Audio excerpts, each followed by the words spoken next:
할렐루야! 이 복된 아침 예배하는 사랑하는 모든 성도들에게 하나님의 놀라운 은혜와 축복이 함께하시기를 주님의 이름으로 축원합니다.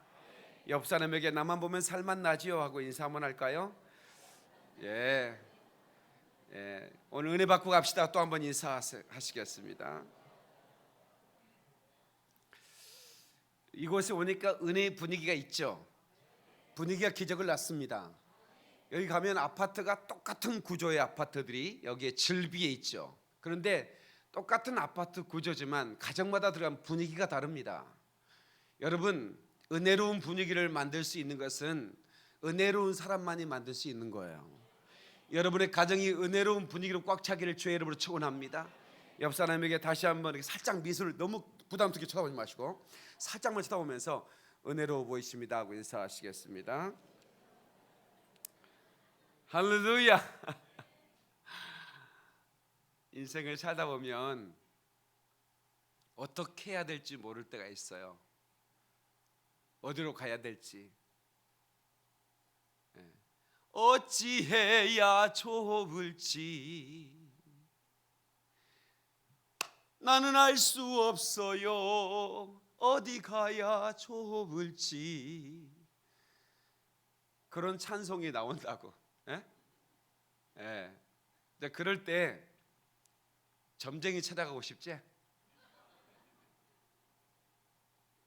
어디가 길이냐, 어디가 길이냐, 말해다오, 말해다오.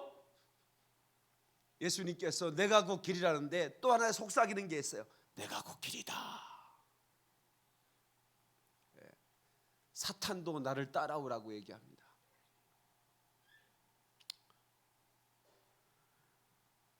여러분, 하나님의 말씀은 곧 내 발의 등이요 내 길의 빛이라고 그랬어요. 아멘입니까?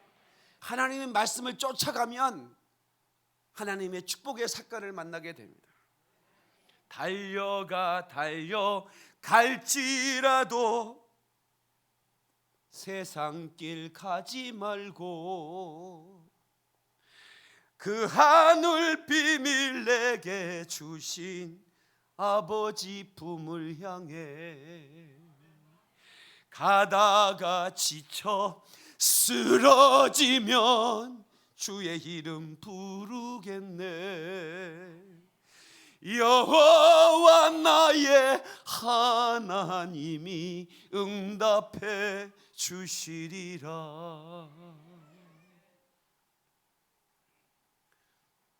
무엇을 미리 알고 가는 게 아니에요. 하나님은 언약의 하나님이에요. 우리에게 언약을 주시면 그 언약을 붙들고 나가면 승리의 삶을 살 수 있고. 할렐루야! 더 크게 아멘 했으면 좋겠어요. 할렐루야! 아이가 벌써 은혜 받아서 울잖아 지금. 벌써 은혜는 아이부터 들어가는 거야 이게 지금. 통곡하고 은혜 그냥.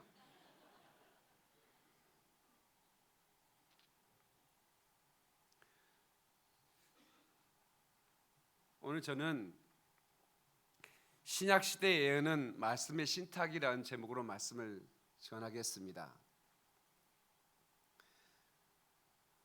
사실은 제가 작년에 열이 많이 받았어요. 왜 열이 많이 받았냐면 홍혜선이라는 자칭 선지자가 한국 전쟁을 예언했다고요.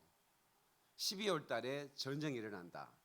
더 열받는 것은 그 여자의 예언을 듣고 수천 명이 해외로 피난을 갔다는 거예요. 비행기 타고. 그래서 제가 그 여자가 예언했다는 얘기를 듣고 저에게 전화가 많이 왔어요. 목사님 이걸 어떻게 생각하느냐. 목사님 피난 가야 되지 않겠냐. 나한테 그런 전화가 수없이 왔습니다. 나는 그 여자를 만난 적도 없는데 내가 그 여자 입을 찍고 싶어가지고 찾아다녔습니다. 근데 김포에는 없더라고. 만약에 그 여자가 말대로 전쟁이 일어나면 내가 목회를 그만둘 것이고,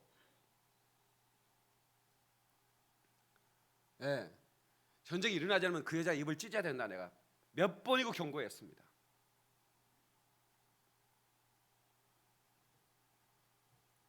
물론 일어날 수도 있습니다. 예언이란 거는 50%가 맞을 수 있으니까. 그렇잖아요?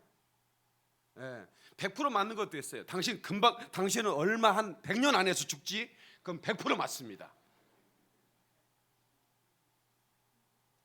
그러나 예언은 어린아이도 50%는 맞힐 수가 있죠. 그런데 이 예언이라는 그 단어를 국어사전에 찾아보면 세상적 기준과 성경적 기준이 다릅니다. 그러니까 미래 애자를 쓰는 예언은 세상적 기준이에요. 근데 국어사전에 찾아보면 맡길 애자를 쓰는 예언은 이렇게 나와 있어요. 기독교에서 하나님의 말씀을 맡은 자들이 하나님의 말씀을 전하는 것, 이렇게 기록되어 있고, 일본어 성경에도 맡길 애자, 신탁이라는 애자가 들어가 있어요. 여러분 예금이라는 거 있죠? 예금, 돈을 맡긴다 그 말이에요. 예금에. 응? 근데 하나님이 하나님의 사람들에게 말씀을 맡기는 것, 그래서 그걸 맡길 애자를 쓰는 거예요. 그래서 제가 신약 시대 예언은 말씀의 신탁이다, 이런 제목으로 말씀을 전하는 겁니다. 옛적의 선지자들을 통하여, 이 옛적이란 말은 구약 시대를 말합니다. 오늘 본문을 말하는 거예요. 옛적의 선지자를 통하여 여러 부분과 여러 모양으로 우리 수장들에게 말씀하신 하나님이, 그 예언하신 하나님이 이 모든 날 마지막에는, 참 이 시대는 말하는 거예요, 아들을 통하여 우리에게 말씀하셨다. 그러니까 하나님의 아들이 계시라 그 말이에요. 그분이 하신 말씀이 계시라 그 말이야. 그분의 세계가 계시라 그 말이야. 그래서 이 신약 성경은 선지자들이 예언한 내용이 아니라 사도들을 통하여 이 신약 성경을 성령의 감동으로 기록하셨는데,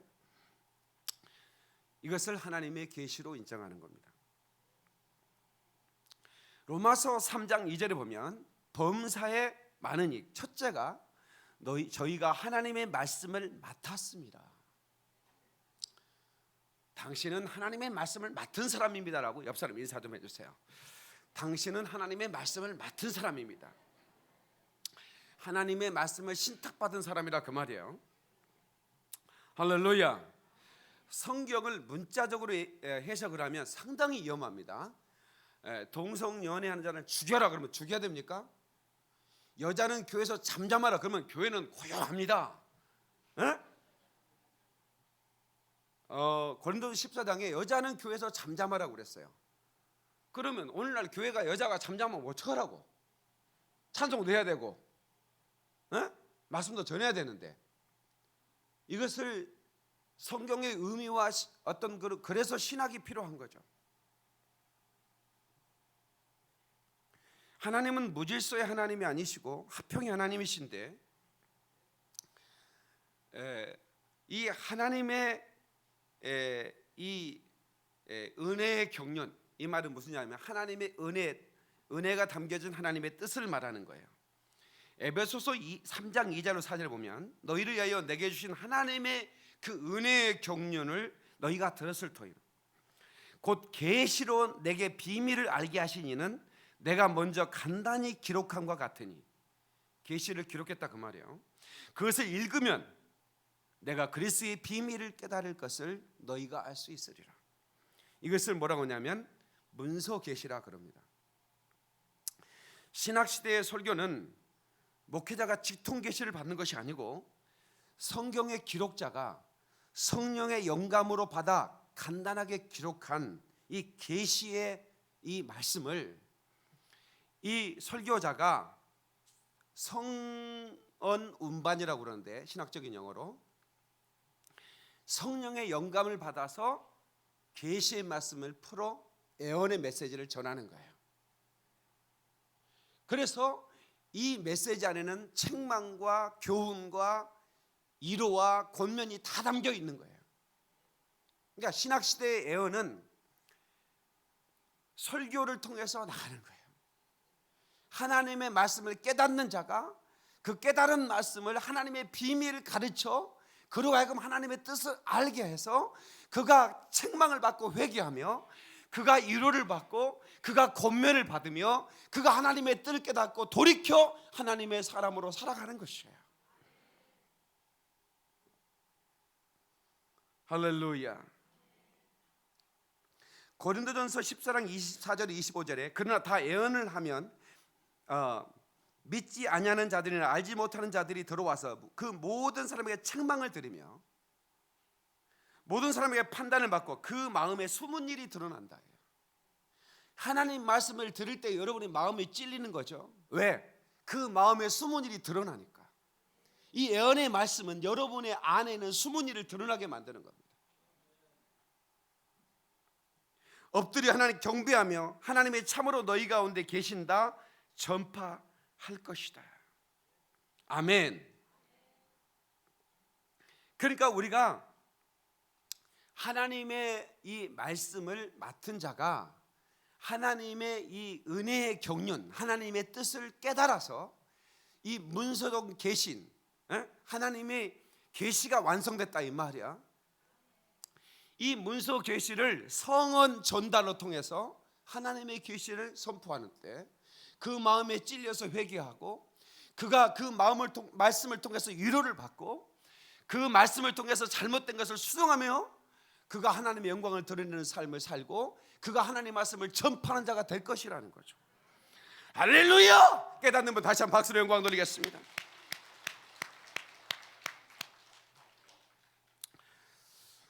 아가보라고 하는 그 선지자가 사도행전 21장에 나옵니다. 그 21장에서 사도 바울이 그 결박을 당해서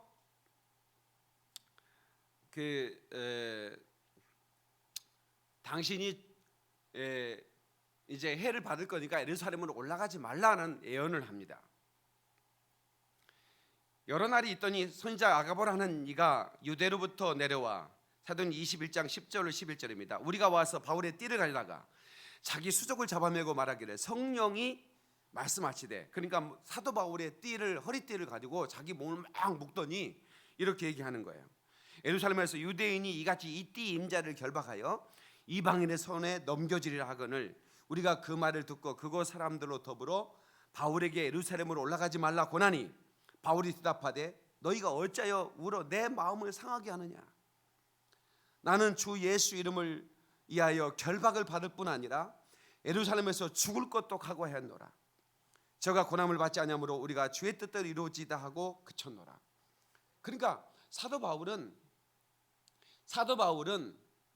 만약에 사도 바울이 예루살렘으로 올라가지 않고 로마로 가지 않으면 우리가 어떻게 예수를 믿습니까? 이때 이 어마어마한 이 구원의 역사를 이 아가보는 단순하게 예언했지만 그 예언의 말을 성령의 말로 들었다면 사도 바울은 순종해야 됩니다. 그렇지 않습니까? 그런데 사도 바울은 쓸데없는 소리만 왜 네가 나의 그 말을 해서 내 마음을 상하게 하냐 이거야. 나는 예루살렘 가 죽을 걸 각오하고 가는데 만약에 성령이 예언했다면 사도 바울이 순종해야지 그렇게 말하면 되겠어요? 이거 잘 생각하셔야 됩니다.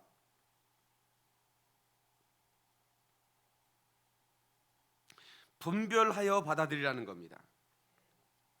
구약시대의 예언은 예언자가 온 백성에게 외친 예언이고 신약시대의 예언은 개인의 마음속에 숨은 것이 드러나게 하여 개인의 해결을 촉구하는 역할을 하는 것입니다.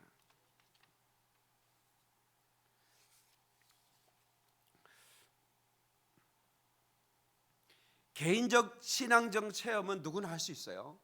그러니까 개인적으로 성령의 감동을 받고 개인적으로 하나님의 어떤 그런 그 감동을 받아서 꿈을 꾸기도 하고 환상을 보기도 합니다. 제가 다 말할 수 없지만 제가 사도 바울도 12년 전에 내가 셋째 안에 올라갔다 그랬어요. 그러니까 사도 바울이 얼마나 자기가 본 환상이나 자기가 본 체험을 조심하게 말하는 걸 아시겠죠.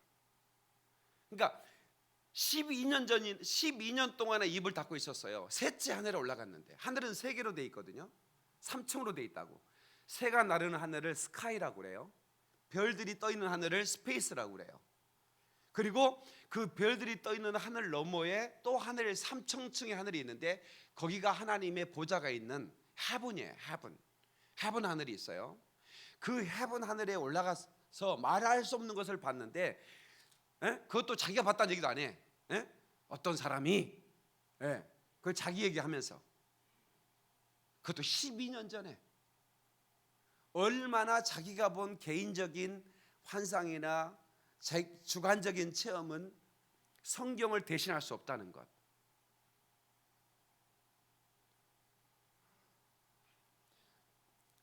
(1992년도) 아마 여기 태어나지 않는 사람도 있지만 그때 우리나라가 아주 시끌시끌했습니다. 우리나라에 10만 명이 넘는 선지자라는 사람들이 환상을 보고 음성을 듣고 꿈을 꿨다고 1992년 12월 28일 10월 며칠? 10월 28일에 예수님이 재림하신다. 그래가지고 전국이 떨썩했습니다. 다미선교회라고 이장림 목사가 주도하는 10만 명에 넘는 선지자들이 하나같이 봤다는 거야. 하나같이 들었다는 거야. 그래서 이제 내가 사는 동네에 제가 부평 샀을 때인데 이제 거기에 이제 그 교회가 있었어요. 이제 재림을 준비하라. 경고의 나팔 이래가지고 그래서 10월 28일 날 내가 그 교회 갔다. 그랬더니 이제 밤 12시 온다고 막 하얀 옷을 입고 전부 다 막 한복을 입고 들어가더라고. 입구에 있었지. 올라가는 거 보라고. 자기들은 휴거된다 이거야. 근데 12시가 되니까 초조하기 시작한 거야. 안 와. 주님이 안 오시는 거야. 나 밟을 때 나의 이름, 나 밟을 때 나의 이름을 불러서 올라가야 돼. 안 올라가는 거야. 전국에서 10만 명이 뛰는데 그때 지구가 조금 흔들렸는데 못 느꼈어요?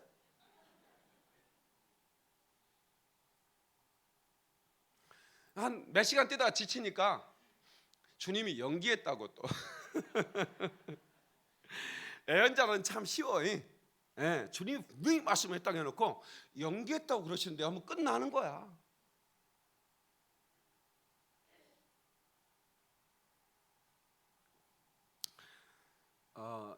전 세계에 이 애언 운동을 주관하는 그런 단체가 있어요.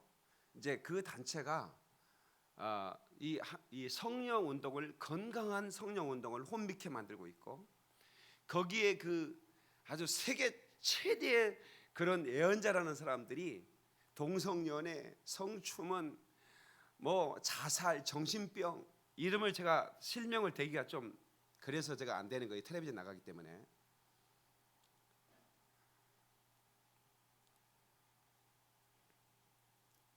대한민국에도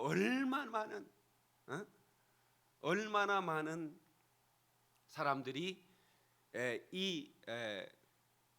그 자칭 선지자라는 사람 때문에 사업이 망하고 가정이 깨지고 인생이 붕괴되고 그것 때문에 자살하고 이 예언자들의 거짓 예언과 잘못된 예언 때문에 인생이 망한 경우가 이건 한두 건이 아닙니다. 서울영광교회 한 집사님이 저를 찾아왔어요. 목사님, 제 누님이 15세 때 하나님의 예언의 영을 받아서 65세가 됐는데 그러니까 몇 년이에요? 50년이죠. 50년 동안 예언자로 살고 있습니다. 그렇게 얘기를 해요. 그래요. 그런데요, 목사님, 우리나라의 최고의 목사들이 우리 누님을 천사라고 얘기합니다. 그리고 예언하면 맞습니다. 그런데 저는 알잖아요. 가족이니까. 우리 누님 때문에 많은 사람이 죽었습니다. 우리 누님 때문에 많은 사람이 부도가 났고 저는 알잖아요. 가족이니까. 병원 가면 살 수 있는 사람은 하나님이 살려준다고 했어. 병원 가면 죽어, 가지마 해가지고 그 사람이 죽었다는 거야. 근데 가족이니까 자기는 안다 이거야.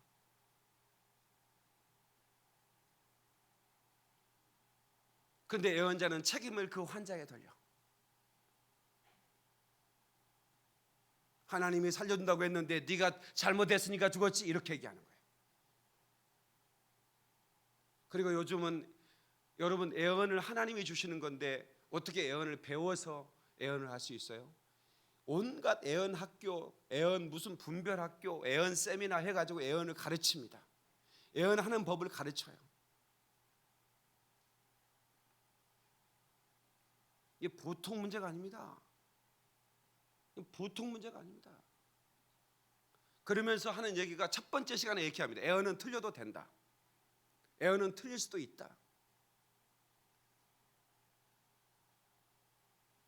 하나님이 주신 예언이 어떻게 틀립니까? 이따 성경을 보겠지만 길흉을 예언하는 자는 죽여라 그랬습니다. 다시 말하면 개인의 신우사, 미래를 예언한 자는 죽여버리라는 겁니다. 길흉을 예언한 사람을 죽이라는 거예요. 그들을 내가 보낸 적도 없고 내가 그들에게 말한 적이 없다 이거야.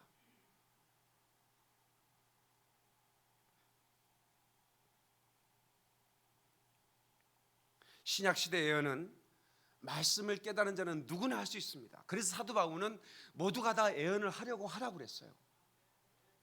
이게 무슨 얘기냐면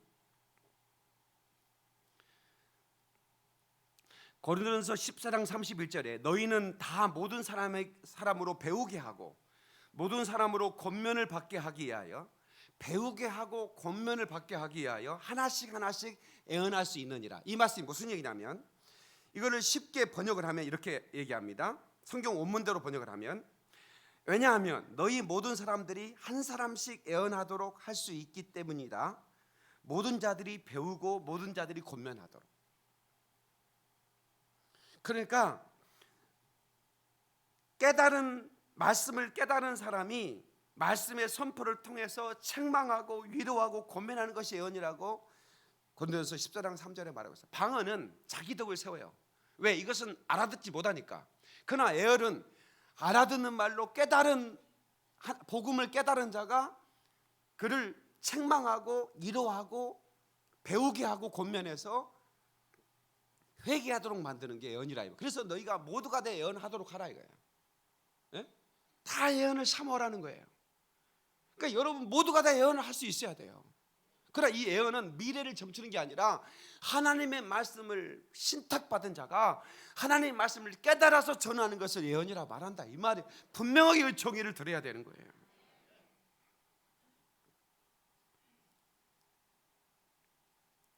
제가 중고등부 교사를 대학 시절에 했죠. 그래서 이제 제가 기도를 많이 할 때예요. 대학 시절에 하루에 7시간씩 기도했으면 많이 하는 거잖아요. 거의 날마다 그렇게 기도를 했는데, 그렇게 하면서 전도를 하니까 얼마나 많은 학생들이 모이기 시작했는지 몰라요. 여기 지금 학생들 세례반으로 많이 왔는데 이런 학생들이 새까맣게 오는 거예요. 그러니까 한 주에 50명씩 등록을 하는 거예요. 그 조그마한 교회에. 예, 그리고 아이들이 막 성령을 체험하고 막 기도하기 시작하는데, 내가 이제 얘들 공부하는 애들이니까 야, 이제 제가 2시간 이상은 교회에 있지 못하도록 집에 가서 공부하라고. 그래도 얘들이 막 이제 선생님이 이제 여기서 불이 이제 붙어버린 거야. 그러니까 막 기도하는 거야. 그런데 교회에 온 지 딱 한 달밖에 안 온 애가 애언 기도라는 것을 하는 거예요. 내가 들어보니까 이건 말도 안 돼. 예. 그런데 이 아이들이 내 얘기를 듣질 않아. 이제 그때부터 그 아이가 그 고등학교 1학년 아이가 애언하는 기도로 움직이기 시작하는 거예요. 그 학생 전체가, 학생회장부터. 여기 성재기라고, 그때 성재기가 총무였어요. 성재기도 내 말을 안 듣고 그 애언하는 말을 애를 듣기 시작하는 거예요. 예? 우리 교회 성재기 집사가, 예? 그때 학생 때. 그래서 성경 공부 시간을 토요일 오후 3시였는데 한 명도 오질 않았어요. 내가 성경 공부로 인도하러 왔는데 어디 갔냐 했더니 애언하는 자가 무등산에 기도원에 가서 기도하라고 그랬다는 거야. 그 시간에 꼭 그 시간에 가야 된다고 했대. 그래야 하나님께서 은사를 주신다고 했다는 거야. 이거는 내가 아무리 생각 이거는 정말 아니다. 그래서 목사님에게 갔어요. 목사님, 제가 볼 때는 이건 아닌 것 같습니다. 이거를 어떻게 해야 될 것 같습니까? 했더니 목사님이 박 선생 조금 더 두고 보지 이렇게 얘기하는 거예요. 이건 아닌데 이걸 어떻게 목사님께 제재를 해줘야 되는데 목사님이 좀 두고 보자는 거야. 그래서 제가 이제 기도하다가 하나님이 저게 보여주신 환상이 하나 있었어요. 이제 그 애언하는 아이를 이시해서 하토를 치고 있는 거예요. 그 아이들이 내게 보이는 환상이었어요. 그래서 내가 이런 노름을 하면 안 돼 하면서 그걸 뺏었어요. 그랬더니 그 아이들이 막 나한테 돌을 던지는 거예요. 이제 그런 환상이었어요. 그래서 내가 이거는 하나님이 이것을 중단시키라는 얘기구나. 이제 그렇게 생각하고 제가 그걸 안 된다고 했어요. 너 더 이상 그렇게 행동하면 안 되고 너희 그 성제기를 이슈해서 그 아이들에게 내가 경고했죠. 그런데 그 환상대로 그 아이들이 내 지시를 따르지 않아요. 그리고 그 나에게 돌을 던지는 것처럼 나를 대적하는 거예요. 이게 있을 수 있는 일이에요. 선생님은 나 혼자밖에 없는데 전도사도 없었어요. 그래서 하나님께 눈물로 기도하기 시작했어요. 하나님, 이걸 어떻게 해야 됩니까? 그랬는데 제가 밤 새벽 2시 나 혼자 교회당에서 기도하고 있는데 문이 확 열더니 누가 쿵 소리가 나요. 그러더니 뒤를 돌아보니까 그 애언하는 아이가 막 목이 쪼여가지고 막 눌려가지고 막 그 와가지고 쓰러져서 비명을 지르는 거예요. 그거 제가 이제 가서 안수를 했죠. 더러운 귀신아, 이 아이에게서 나와. 예. 그랬더니 그 속에서 귀신이 나오는 거야. 그 귀신이 뭐라고 하냐면 내가 애언하게 했다는 거야. 내가 이 아이에게 애언하게 했다는 거야. 예. 그래서 그 아이에게서 귀신이 쫓겨났어요. 그리고 그 아이는 정상으로 돌아왔어요. 그리고 또 이제 학생들은 다시 정상으로 돌아왔죠. 그때부터 제가 이 애언하는 사람 속에 귀신이 들어갈 수 있구나. 이제 제가 그때 이 학생부 교사할 때 이걸 제가 안 거예요. 그래서 이제 제가 일단은 애언한다는 사람들 속에 귀신을 무척 많이 뺐어요. 예. 그러니까 다른 목사님들, 유명한 목사가 이 사람을 천사라고 그러는데 신학도 안 하는 이 대학생이 당신 속에 귀신 들었다고 하면 얼마나 나를 무시하겠어요. 어느 날 제가 기도원을 가려고 버스를 탔는데 내 옆자리에 앉은 자매가 기도원을 가는 자매였나 봐요. 되게 기도를 하더라고. 그래서 내가 말을 걸었어요. 참 주님을 사랑하게 보이시네요. 그랬더니 어떻게 하네 나한테. 그래서 얼굴에 써 있다고 그랬지. 그래서 기분 좋아하더라고. 그러면서 이제 자기 얘기를 하는 거예요. 나는 15시간 기도하는 사람이래. 나는 7시간 기도하는데 난 나보다 더 기도하는 사람을 본 적이 없는데 15시간 기도하는 사람 만나본 적이 없거든 내가.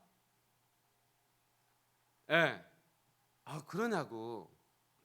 그랬더니 이 자매가 자기 얘기를 하는 거예요. 하나님께서 이제 정신병원에 있는 어떤 남자하고 결혼하게 했는데 뭐 어느 때 뭐 고쳐주셔서 뭐 이렇게 얘기를 쭉 하는데 내가 딱 들으니까 영분별이 되는 거야. 이거 귀신 들렸구나.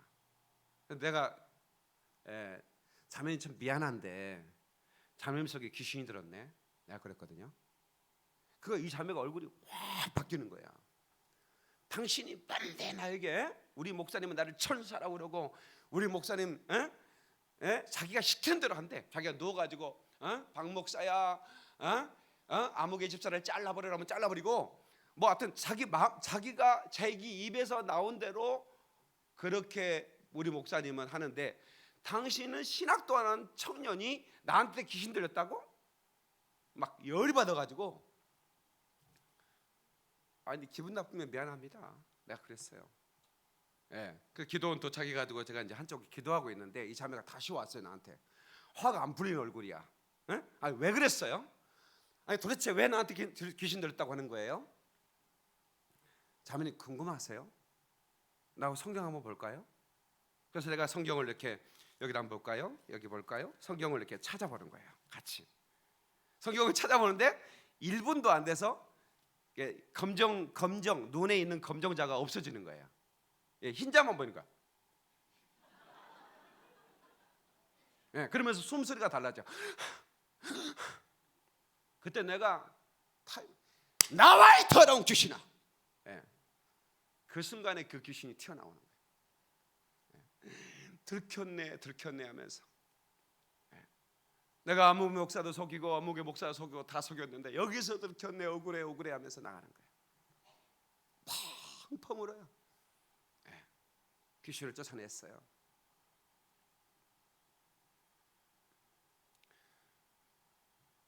그랬더니 그 자매님이 눈물을 닦으면서 형제님 고맙습니다 그러는 거예요. 내가 하루에 15시간 밥 먹고 잠자는 시간 외에는 기도만 하던 사람인데 나는 하나님의 음성을 듣는 줄 알았대. 귀신이 하는 음성을 듣고 지금껏 살아온 내 인생은 너무, 그러니까 여러분 보세요. 무당만 속는 게 아니에요. 지금 천지에 지금 기도원 차려놓고 애원한다는 여자들 속에 나 데리고 와봐. 전부 다 귀신 뽑아낼 거니까. 그 속에 아주 어마어마한 귀신 다 들어 있습니다.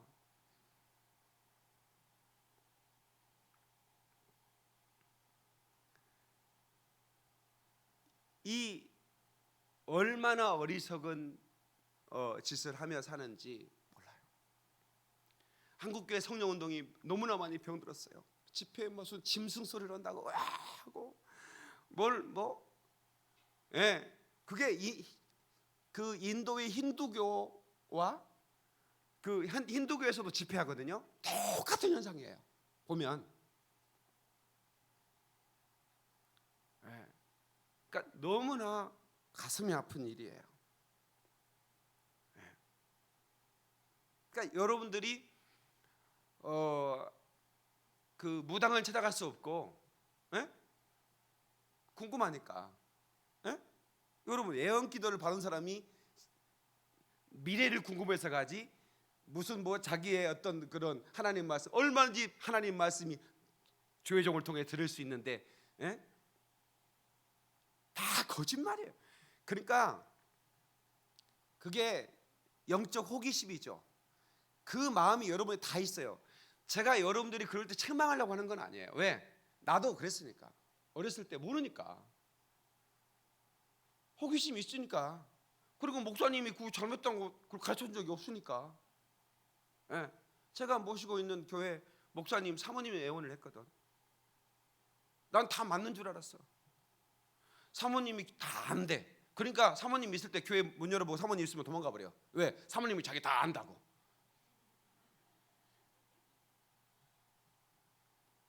그 나한테 또 그 천당 갔다고 한 여자가 들어놓 있더라고 교회에서. 그 입신했다는 거야. 그 나한테 물어보래. 뭘 궁금한 거 있으면. 그래서 내가 우리 누나 시집 가면 되냐고 물어봤지. 근데 우리 누나 시집 가지 말라고 그러더라고. 뭐라고 하냐면 맘먹어 나한테 내가 오빠인데. 영민아, 지가 하나님이야. 네 누나 시집 가지 말라고 그래라. 여러분 보세요. 애언한 여자들한테 가서 한 기자가 최근에 아주 우리나라에서 최고 애언 잘한다는 목사님들한테 헌금복도 딱 적어가지고, 왜냐면 애언한 사람들은 돈을 밝힙니다. 반드시 돈을 밝혀요. 반드시 헌금봉투에다가 뭔 적어야 애언을 해줘. 에? 그리고 헌금봉투를 햇빛에 비춰서 10,000원짜리면 싸게 해주고. 그런데 내 동생의 결혼에 대해서 궁금해서 왔다고 기자가 물었어요. 그랬더니 어떤 사람은 결혼하지 말라고 그러고 어떤 사람은 결혼시키라고 그러고 별짓기 다 해. 근데 그 기자는 동생이 없어서 응? 생년을 적어오라고 별짓 다 합니다. 무당이 그러는 게 아니에요. 기독교 무당이 그러는 거예요.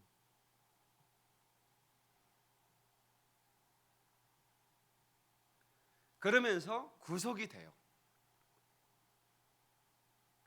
이제는 여러분 보세요. 무당 그 신비를 믿는 사람들은 무당에게 무조건 물어봐야 돼요. 이사를해도 물어봐야 되고요. 물어봐요, 안 물어봐요? 아니 여기 무당한테 가봤던 사람 얘기해봐. 물어봐, 안 물어봐? 이사 갈 때 물어봐, 안 물어봐? 물어보지. 그럼 결혼할 때 물어봐, 안 물어봐? 물어보지. 이게 얼마나 참 어리석은 일인지. 서울영광교회 얘기 안 할 수가 없어. 서울영광교회 여자 전도사가 우리 교회 권사들 9명을 데리고 어떤 용하다는 여자 목사 기도원 교인도 없는 지하실에 있는 지하실도 옆평 15평이 있는 그런 기도원에 가가지고 자기 아들 대학교 입학할 것인가 이런 거 다 물어보러 다녔다는 거예요. 한 권사님이 양심에 찔려서 나한테 고백을 했어요. 근데 양심에 찔린 게 나 신발이 없다고 얘기하더래요. 그 얘기는 뭔 말이야? 신발 사오라 그 말이요. 그리고 뭘 하는데 꽃꽂이를 하는데 1,000만 원이 필요하다고. 이런 꽃꽂이 1,000만 원을 헌금을 하면 아들을 대학을 입학되도록 기도해 준다고 그랬다나. 근데 그분은 너무 어려워가지고 근데 그분이 1,000만 원을 꾸러 다녔다는 얘기를 들으면서 너무 슬펐어요.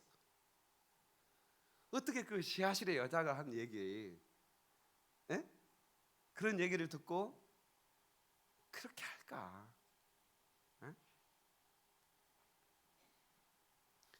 그 여자가 어떻게 그 아들을 대학을 입학시켜 줄 것이며 여러분 이 어리석은 짓을 여러분들이 지금 전국에 있는 모든 교회 권사들이 하고 있다는 거 아세요?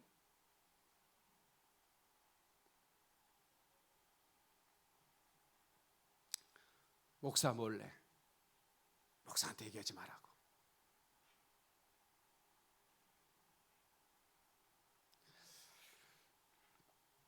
제가 교회 다 나가라고 그랬어요.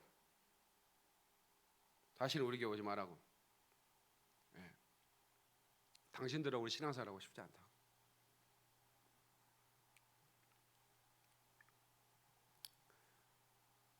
막 이제 무릎 꿇고 막 잘못했다고 빌어서 제가 다 용서해 줬어요. 그런데 사실은 그것은 내 잘못이에요. 그분들 잘못이 아니에요. 왜? 내가 제대로 못 가르쳤기 때문이지. 성도들이 무슨 잘못이 있겠어요. 내가 화를 냈지만.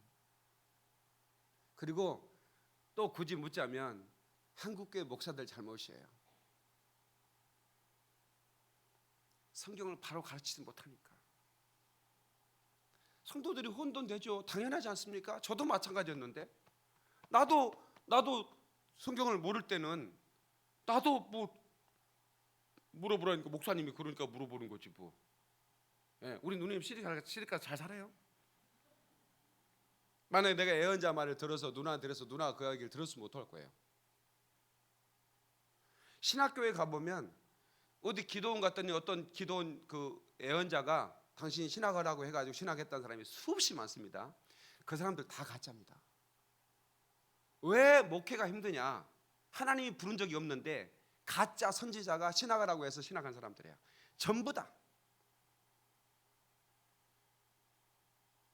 멀쩡 사업 잘하는 사람이 그냥 사업을 위해서 기도로 올라갔는데 당신 사명이 있다고 신학을 하게 해가지고 사업 때려치고 신학했는데 무슨 목회자로 하나님 불렀어야 하나님이 도와주지. 그러니까 사업도 망하고 가정도 망하고 그러니까 이제 사업도 망하니까 이제 돈도 없지 목회도 안 되지 교인을 한 명도 없지 이혼하지 가정 깨지지 자살하지 이런 일이 벌어지는 거야. 한두 번이냐고 이게. 제가 어느 나라고 얘기 않겠습니다. 얼마 전에 애국에 가서 집회했습니다.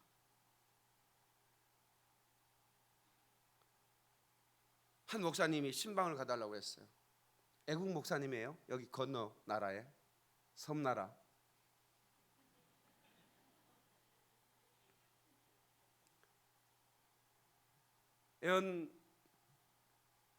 애언을 이렇게 하나하나 봤는데 막 축복을 해줘 너무 기분 좋았대요.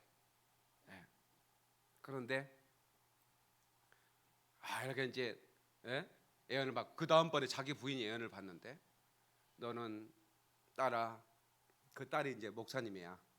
여자 목사한테 애언기도를 해주는데 지금 있는 남편과 이혼해라. 너를 더 크게 쓸 것이다. 너를 세계적인 일에서 이렇게 예언이 나온 거예요. 그 남편이 옆에서 들은 거예요. 그 예언을. 이거 어떻게 해야? 그 일본인. 아니 미안하다. 또 일본 얘기해 버렸네. 일본 사람이에요. 일본 목사님이고, 근데 이혼하라고 해버린 거예요. 그러니까 이 남자는 어떻게 해야 돼? 어떻게 할 줄을 모르겠대. 하나님이 예언했다고 믿는 사람이니까 이 사람은. 그러면 내가 죽어야 되겠구나. 그래서 자살을 그때부터 이제 시도를 하는 거예요. 그러니까 일본에서 100여 명 이상이면 어마어마하게 큰 교회입니다. 뭐 이 정도 교회면 뭐 대형 교회고요. 아니 막 자살을 하고 난리가 났으니 뭐 교인들이 다 빠져나가지. 교인 3명 남은 거예요. 100명이 다 빠져나가고.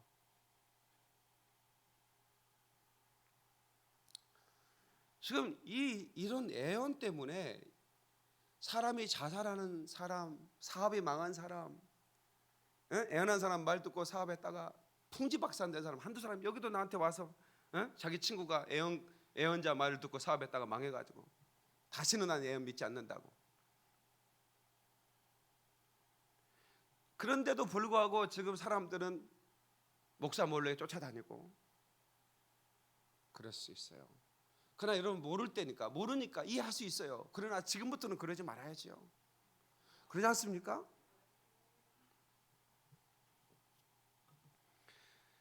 신약시대에 사는 성도들도 거짓 선지자를 분별할 수 있는 영분별이 있어야 됩니다. 에레미야 5장 31절에 예언자들은 거짓으로 예언을 하며 제사장들은 거짓 예언자들이 시키는 대로 다스리며. 그러니까 보세요.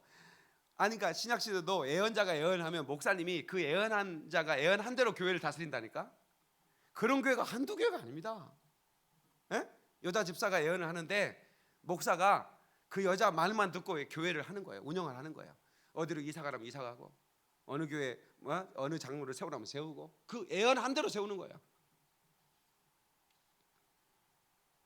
그리고 나의 백성은 그것을 좋아하니 마지막 때에 너희가 어떻게 하려느냐.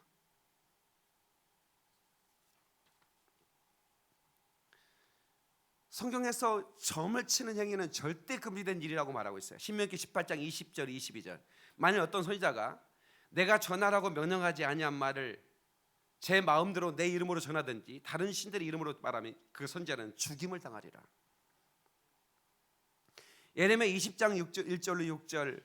내가 너와 거짓 예언을 하여 들린 내 모든 친구도 일반이라. 이것을 듣는 자도 일반이라는 거예요. 마태복음 7장 21절 23절. 그날에 많은 사람이 나더러 주여 주여. 예수님이 직접 하신 말씀입니다. 우리가 주의 이름으로 선지자 노릇하며 귀신을 쫓으며 권능을 행했나이다. 그때 그들에게 밝히 말하되 내가 너희를 도무지 알지 못하니 불법을 행한 자야. 내게서 떠나가라.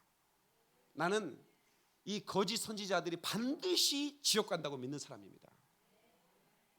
왜? 나는 이 말씀, 예수님이 하신 말씀 믿기 때문에 그렇습니다. 선지자 노릇.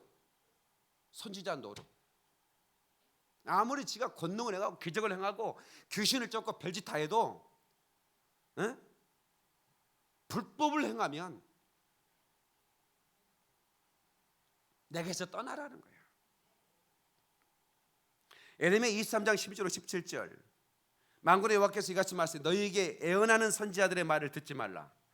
그들은 너희에게 헛된 것을 가르치나니 그들의 말한 묵시는 자기 마음으로 말미암은 것이요. 그러니까 그 예언은, 내가 그 전도사 때 한 목사님이 부흥회를 와가지고, 여자 목사인데 그 여자 목사 예언하는 목사거든요. 근데 제가 모시고 있는 목사님 또 예언을 좋아해. 그래가지고 예언 이제 하는데 갑자기 예배 집회 끝나 이렇게 무렵에 하나님께서 말씀하세요. 당신 500만 원, 당신 1000만 원, 당신 500만 원, 당신 200만 원, 막 이래요. 또 하나님 말씀하셨다는 거야. 그래서 하나님 말씀하셨다는데 내가 어떡할 거야? 에? 근데 내가 예배 끝나고 목사님들과 함께 식사를 같이 하는데 전도사니까 좀 한쪽 끼워주잖아요. 에? 얼른 이제 수송하고 이렇게 왔더니 한 목사님이, 그때 집회 참석한 목사님이 궁금해가지고, 내가 궁금해서 그러는데, 목사님, 그 하나님이 직접 음성을 들려주셨습니까? 100만 원, 1000만 원? 그랬더니 그냥 마음으로 얘기하는 거죠. 감동에 따라서 얘기하는 거죠. 그러면 들으면 순종받는 거죠. 그렇게 얘기를 하는 거예요. 여기서 이래요. 마음으로 말미암은 것이요. 내가 그 앞에 있는 상을 확 엎어보려고 그랬어요.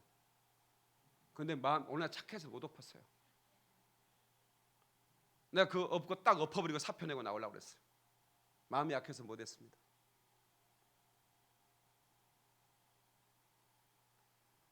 어떻게 그럴 수 있느냐고, 하나님의 사람들이. 이것은 여호와 입에 나온 것이 아니라 항상 그들이 나를 멸시하는 자에게 이르기를 너희가 평안하리라 여호와의 말씀이라. 예언하면 뭐 네가 평안하고 네가 잘 될 것이다. 네가 뭐 장차 너희 아이들이 뭐 잘 될 것이고 사업은 잘 될 것이고 별얘기 다 하죠. 네? 자기 마음에 강팍한 대로 행하는 모든 사람이 이르기를 재앙이 너에게 임하지 아니하리라 하였느니라. 열왕기상 22장에 보면 미가야 선지자가 나옵니다. 이 선지자는 그 아주 신실한 선지자였어요. 근데 그 선지자 시대에 아합 왕이라는 정치적으로는 치적이 많은데 아주 신앙적으로는 패역한, 아시죠? 이세벨과 아합 아시잖아요. 네. 이 아합 왕이 그 길르앗 나못에서 아람과 이 나못을 뺏고 싶은데 싸워야 되는데, 싸워야 될지 말아야 될지 이제 그 앞서서 여호사밧이라고 하는 아주 신실한 유대 왕에게 함께 연합작전을 좀 펴서 도와달라고 얘기합니다. 근데 여호사밧이 그 하나님께 물어라.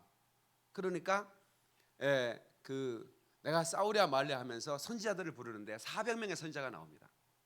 그런데 이 선지자들은 전부 다 아합 왕이 즐겨 듣고 싶어하는 말만 예언을 해주는 거예요. 근데 미가의 선지자만 진짜 하나님의 음성을 듣는 사람이었어요. 그래서 당신은 죽을 것이다. 그런데 400명의 선지자들은 당신이 주께서 당신의 적군 아람 군대를 당신의 손에 붙일 것입니다. 이렇게 얘기합니다. 그러니까 수많은 그 거짓 선지자들이 있다 이거야. 그 거짓 선지자들은 하나님의 음성을 듣는 게 아니에요.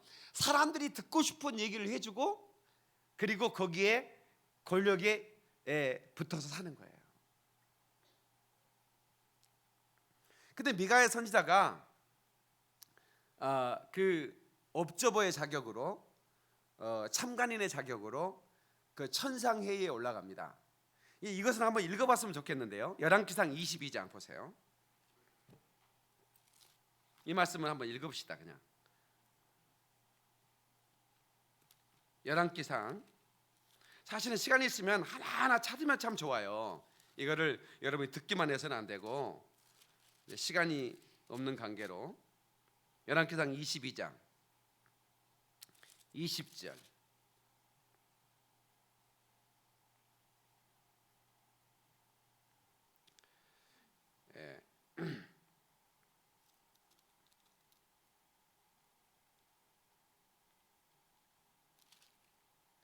열왕기상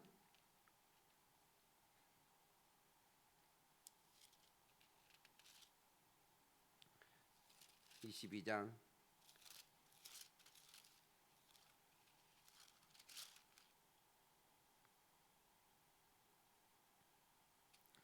22장 20절 보세요.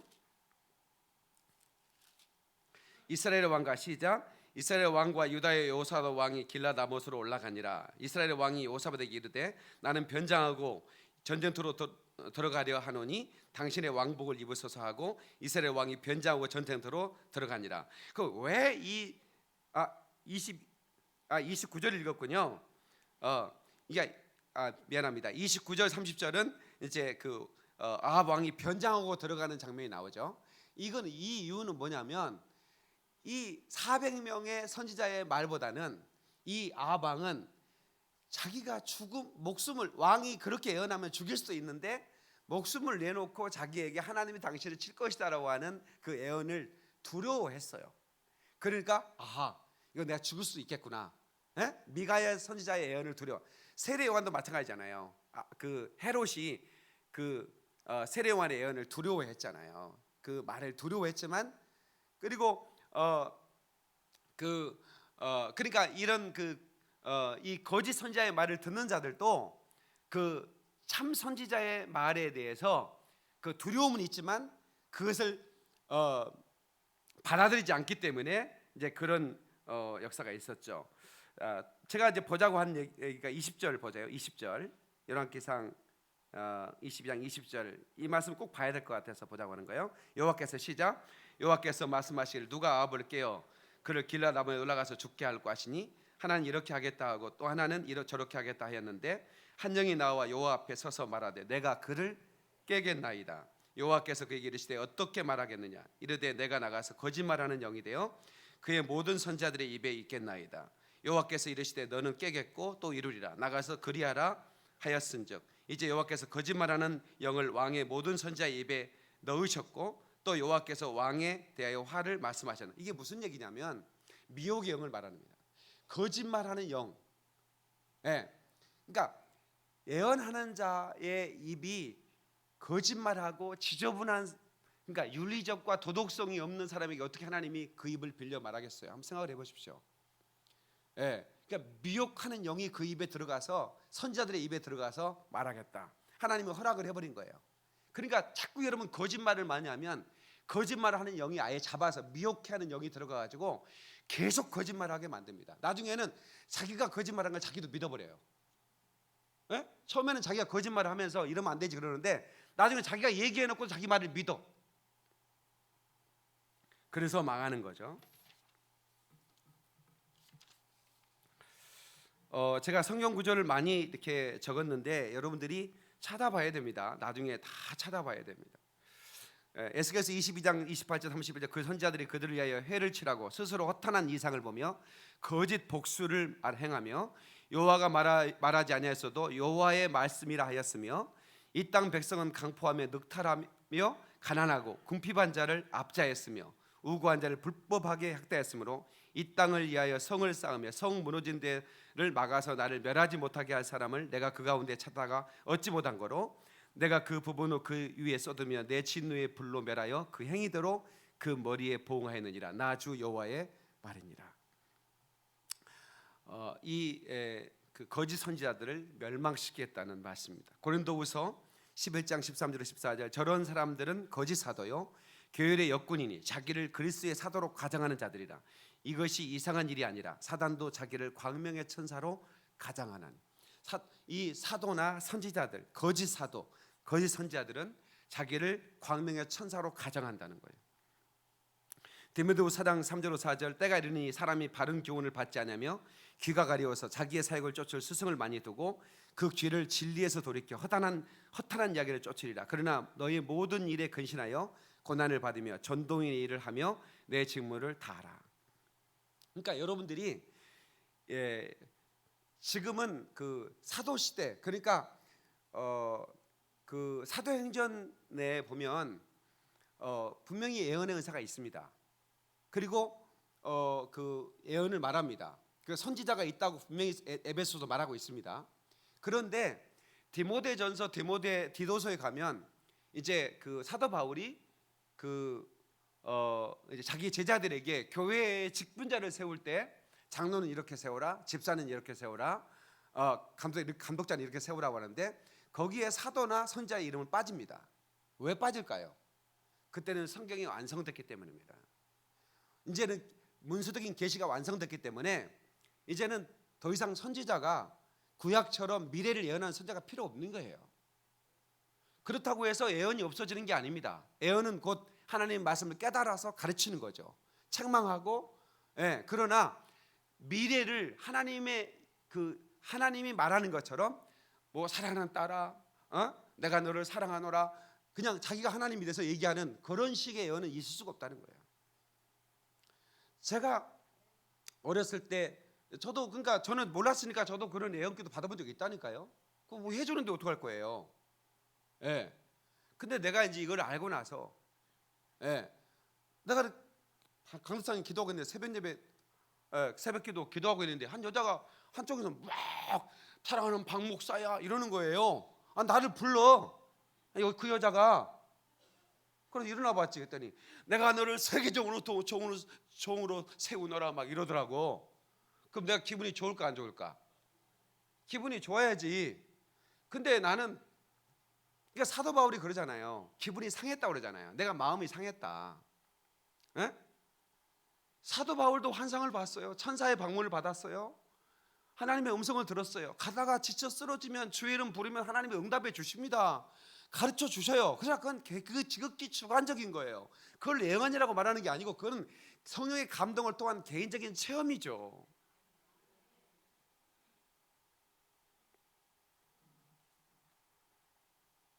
나는 이미도 신명기 28장에 네가 내 말을 삼가 듣고 오늘날 내가 말하는 이 명령을 지켜 행하면 내가 너를 세계 모든 민족이 뛰어나게 하리라, 세계적인 종이 되게 할 걸 이미 약속했잖아요. 이 말씀에. 근데 이 말씀에 약속한 것은 제껴두고 그 여자가 입으로 말해야 막 할렐루야 이래야 돼? 난 이게 이해가 안 되는 거예요. 하나님의 말씀에 이미 승리의 복, 지도자가 되는 복, 세계적인 축복을 받는 모든 복이 다 담겨져 있다. 이 약속이 돼 있다는 말이에요.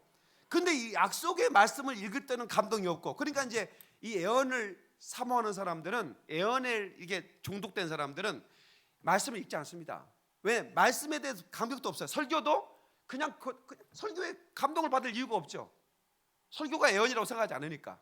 하나님의 음성은, 하나님의 말씀을 들을 때 사람의 말로 받지 않고 하나님의 말씀으로 받으면 아멘하면 하나님의 영광을 받는다고 그랬잖아요. 그런데 이 사람들은 예언 기도만 하나님의 음성이지 설교도 하나님의 음성도 아니고 계시의 말씀은 하나님의 음성이 아니에요. 그러니까 이 사람들은 어떻게 해요? 점점 더 하나님의 말씀을 가치가 없게 여기고. 그래서 예언 기도 하는 교회들을 보면 세계적인 예언자 밥 조수가 우리 교회를 향하여 이 교회는 열방을 구원하는 교회다 이렇게 말씀하셨습니다. 이걸 써놓고 설교를 하는 거예요. 이게 얼마나 참 가슴 아픈 일입니까? 한국 교회 그런 교회 한두 교회가 아닙니다. 그리고 예배 끝나면 딱 줄 서서 이제 예언 받습니다. 헌금 봉투 들고. 나는 그 거짓 선지자들을 향하여 분노하고 있는 겁니다. 왜 그렇게 살아가는가? 그래서 제가 이 1시간 동안 제가 그 얘기를 다 할 수가 없어서 제가 문서를 여러분에 드렸고, 오늘 밤에 제가 그 주일 밤 설교에 제가 이걸 마무리할 거예요. 그래서 그 문서를 가지고 오시고 그 인쇄를 다 프린터 고장 나가지고 인쇄를 다 드리지 못했는데 저녁에 오면 드릴 겁니다. 제가 여러분한테 드리고 싶은 얘기는 뭐냐면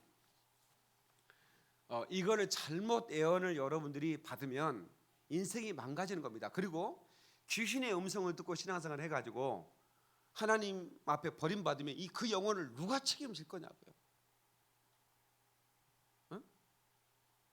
누가 여러분을 책임을 질 거냐고.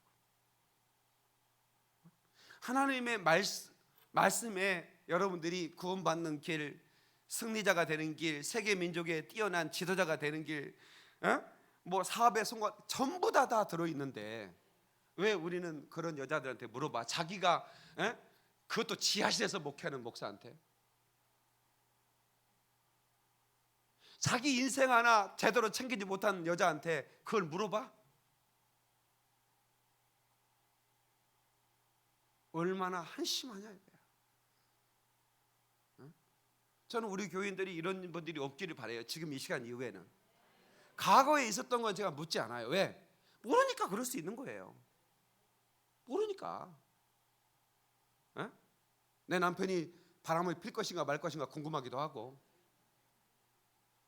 응? 내 새끼가 잘 될 것인가 말, 내 새끼가 결혼을 시켜야 될 말 궁금하겠지. 근데 세상에 어떻게 그런 여자들한테 가서 애언기도를 받냐고. 응? 심지어는 목사가 개척을 하면서 어디다 개척을 해야 목회 성공할 것인가 애언자한테 물으러 간다네. 그런 것들이 무슨 목회를 합니까? 하나님의 음성을 들어야지. 하나님의 종이 하나님의 지혜를 가지고, 응? 나한테 물어보면 교회 없는 데다 개척해라. 교회 없는 데다가.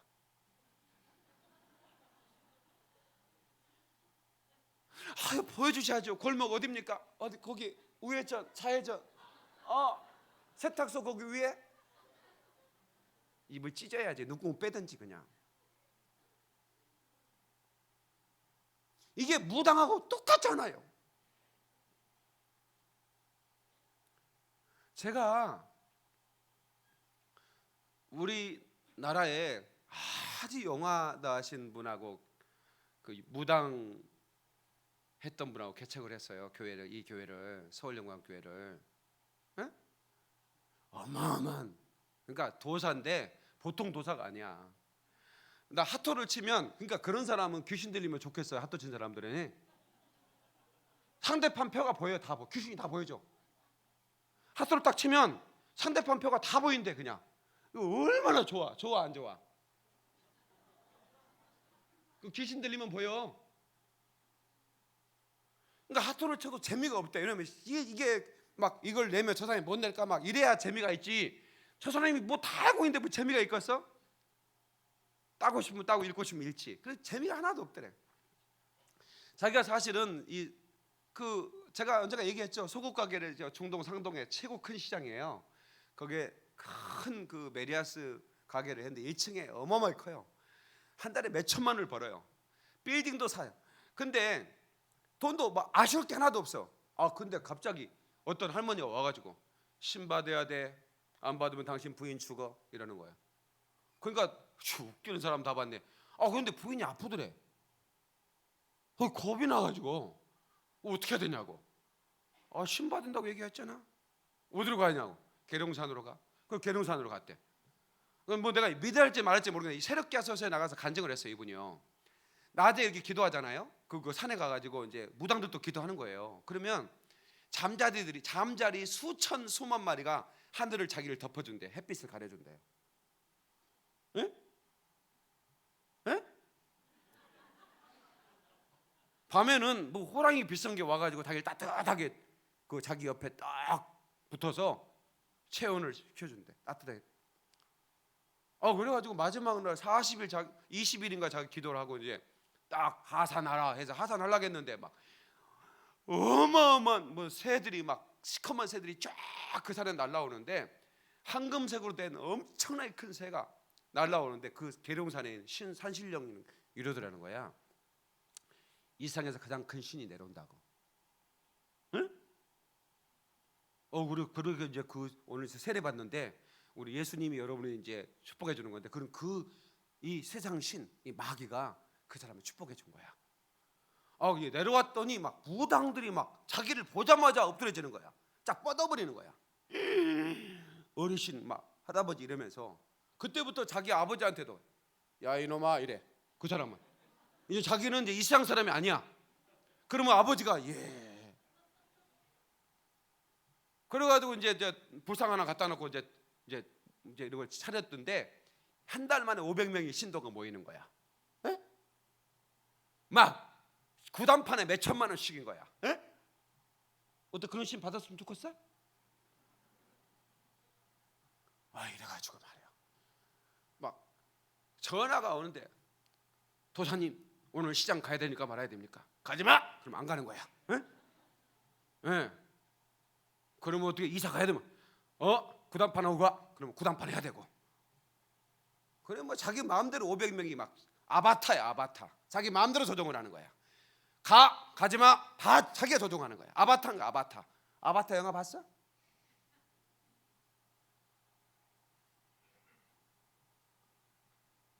그런데 이분이 그렇게 돈을 많이 벌고 그렇게 많은 신도가 쫓아오고 그런데 머리가 너무 아픈 거야. 쪼개지도록 아프니까 막 술을 먹고 막 죽어버리려고 막 차를 200km씩 몰고 다닌대. 시내에서 막 몰고 다닌대. 돈 있으니까 부딪히면 물어주면 되니까. 예. 차라리 죽었으면 좋겠다. 자기도 모르게 교회에 앉아 있더래. 눈을 떠보니 교회인 거야. 내가 여기 교회에 앉아 있냐고. 나가려고 했는데 여자 전사님이 성경책을 딱 갖다 놓으니까 못 나가고 앉아 있었는데 설교하시는 뭔 말인지 모르겠더래. 예. 머리만 아프고 강고 시간에 은혜를 받아버린 거야. 우리 목사님이 40일 금식 기도를 하고 다음 주에 내려오십니다. 나기는 20일 기도를 했는데 40일 금식 기도했다고? 나봐 쎄네. 그래가도 만나가지고 내가 그 교회 다녔거든. 그 모시던 목사님 하고 붙었는데 나보다 세다 해가지고 불상을 치우고 이제 예수 믿기로 작정하고 걷어 치웠어요. 그래가지고 이제 이분이 이제 나하고 개척을 시작한 거예요. 그 목사님이 이제 박 목사와 같이 개척을 하고 보낸 거예요. 근데 이분이 이제 아주 뭐 11조를 한 달에 500만 원씩 아무것도 할 거 없어요. 이제 빌딩에 나오는 그 것만 가지고 해요. 예. 근데 하나님 그거 아셔야 돼요. 저 많은 귀신이 따라다니면요 예언할 수 있어요. 그래서 제가 이제 그분이 지금 목사님이 돼서 목회하고 있어요. 그래서 절대로 과거에 이제 그 영이 당신을 방해할 거다. 응? 그러니까 이제 그분이 저를 그러니까 웬만한 사람한테 따라다니겠어요. 그분이 한번 생각을 해보세요. 어마어마한 귀신에 잡혔던 사람인데 나를 따라온 이유는 내가 이제 그분의 영적인 어떤 그런 지도를 할 수 있으니까 따라왔죠. 예. 그런데도 이분이 이제 예수를 믿는데도 그 악한 것들이 따라다니는 거예요. 그러니까 잘못하면 그런 사람이 기독교 안에 들어와서 예수 무당이 될 수 있어요. 예. 그래서 한 목사님이 이렇게 헌금 봉투를 들고 대전에서 왔네. 김기현 집사님 엄마가 7살 때 죽었죠? 놀래버리죠. 그러면 막 애언기도 받으려고 막 헌금을 이만큼 하는 거야. 에? 순식간에 사람들이 모이고. 근데 그 목사님은 자기가 무당 시절에 그분이 청와대까지 구판을 하러 갔던 사람이니까 아주 용한 무당이죠. 그런데 자기가 봉투만 들면 그 사람 과거가 다 보여. 미래는 몰라. 과거는 다 알지. 그러니까 과거를 알면 사람들은 미래를 알 줄 아는 거야. 미래는 50% 만다고 그랬잖아. 예. 당신 100년 안에 죽어 100% 맞는 거고. 그러니까 과거를 알면 미래를 알 것처럼 사람들은 뻑 가는 거죠. 그래서 사람들이 막 수없이 모여드는 거예요. 헌금도 이렇게 나오고. 근데 자기가 내가 이러다가 지옥 가면 뭐 어떡할까? 자기를 과거에 무당실에 따라다니던 귀신이 자기에게 가르쳐 주는 거예요, 이거를. 그런데 자기가 이걸 안 했대요. 할 수 없잖아요. 귀신이 가르쳐 주는 건데. 그래서 목사님들 3,000명 앞에서 목사님들을 이거 헌금 봉투 들고 예언한 사람 믿지 마십시오. 다 귀신이 하는 겁니다. 그건 영혼의 사기꾼들입니다. 나는 지금도 이거 들면 지금도 보입니다. 그러나 내가 살기 위해서 안 합니다. 내가 이거 들고 이거 예언하니까 한 달에 수백 명이 모였습니다. 점쟁이 할 때 똑같았습니다. 근데 지금 안 하니까 교인들 다 빠져나오고 몇 명 안 모입니다. 그래도 헌금도 안 옵니다. 그래도 난 안 합니다. 왜? 내가 예수 믿고 구원받기 위해서 내가 예수 믿었지. 내가 이제도 돈 벌려고 한 거 아니지 않습니까? 여러분 정신 바짝 차려야 됩니다. 영기도하는 그 영을 분별하셔야 됩니다. 예수님은 바리새인의 생각을 아셨다고 그랬어요. 바리새인들이 입을 열기 전에 아셨다고 그랬어요. 영분별이 필요합니다. 성도 여러분, 제가 하고 싶은 얘기 참 많지만 여기서 제가 마칠 텐데, 성경은 여러분의 길의 길잡이가 됩니다. 말씀을 의지하십시오. 아침마다 말씀을 보시고 시간마다 말씀을 묵상하면 그 말씀이 여러분의 인생을 비춰주고 그 말씀이 여러분의 생애를 축복해 줄 것입니다. 꼭 부탁입니다. 절대로 이 시간 이후에, 지금까지 여러분들이 그렇게 한 거에 대해서 난 이해할 수 있어요. 모르니까, 나도 그랬으니까. 그러나 이 시간 이후에 절대로 그런 기도원, 그런 여자들 찾아다니면서 여러분 헌금봉투 내밀고 기도받거나 뭐 사랑하는 딸아 이런 얘기 들으면서 또 뭐 감격해서 이렇다면 여러분들은 이제 하나님 버림받아도 저는 책임질 수 없습니다. 분명히 말씀드립니다. 그래서 오늘 밤에 제가 그 교재를 가지고 하나하나 여러분들에게 말씀드릴 텐데, 제가 실명을 권할 수 없기 때문에 밤에는 제가 이 영상을 올리지 않기 때문에 실명을 권하면서 하나하나 제가 이거를 이 시대에 이만희도 다 애언자들 아닙니까? 이 가짜 거짓, 그러니까 이런 이단의 첫걸음이거든요. 이 애언을 쫓아가는 사람들은 이거 이단의 첫걸음을 딱 한 발짝 걸은 거예요. 그 다음부터 이제 미혹되면 이제는 이만희 선지자한테 미혹도 되고, 하여튼 뭐 거짓 선지자들한테 계속 미혹이 되기 시작하는 거예요. 저는 우리 성도들이 한 사람도 그렇게 빠지지 않기를 주님의 이름으로 축원합니다. 기도하시겠습니다. 우리 시간에 기도할 때 하나님 아버지, 참으로 우리는 말씀을 통해서 또 성령의 감동을 통해서 얼마든지 하나님의 음성을 들을 수 있고 또 하나님의 감동을 받을 수 있고 하나님의 메시지를 통해 하나님의 책망과 교훈과 위로를 받을 수 있는데, 우리도 모르게 미혹돼서 하나님 아버지여 깨닫지 못해서 알지 못해서 우리가 아버지님의 그런 거짓 선지자들 찾아내는 걸 용서해달라고 기도하시기 바랍니다. 그리고 하나님 참으로 말씀 안에 살게 해달라고, 하나님의 말씀을 신탁받은 우리가 말씀을 잘 전하는 예언자들이 되게 해달라고 통소로 기도하겠습니다. 좋으신 하나님 아버지 감사드립니다.